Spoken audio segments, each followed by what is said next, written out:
திருநெல்வேலி மாவட்டத்தை சேர்ந்த சுடலை என்பவர் சென்னையில் தங்கி கண்டெய்னர் லாரி ஓட்டுநராக பணிபுரிந்து வருகிறார். இவர் எண்ணூரில் உள்ள கண்டெய்னர் யார்டில் இருந்து எம்டியாக கண்டெய்னரை கொண்டு திருவேற்றூர் எல்லம்மன் கோவில் பகுதியில் யூட்டன் அடிப்பதற்காக தெரிகிறது.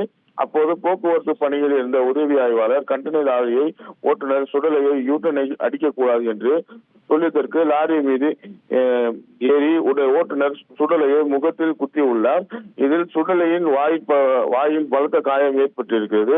இதில் ஆத்திரம் அடைந்த சுடலை லாரியை இருபுறமும் இருக்கும் ரோட்டில் நடுவில் நிறுத்திவிட்டு லாரியில் இருந்து இறங்கிவிட்டார். இவருடன் சக லாரி ஓட்டுநர்களும் ஆங்காங்கே லாரியை நிறுத்தியதால் மேலும் பரபரப்பு ஏற்பட்டது. இதனால் போக்குவரத்து பாதிப்பு ஏற்பட்டது. இது குறித்து சுடலை கூறுகையில், இவ்வளவு காலமாக தாங்கள் இங்கு திரும்பி செல்வதாகவும், ஆனால் இன்று திரும்பும்போது போக்குவரத்து உதவி ஆய்வாளர் தன்னை தாக்கி விட்டதாக ஓட்டுநர் கூறினார்.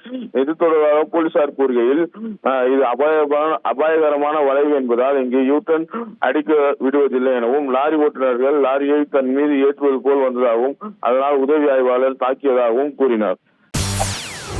செய்திகளை உடனுக்குடன் தெரிந்து கொள்ள உடனே சப்ஸ்கிரைப் பண்ணுங்க.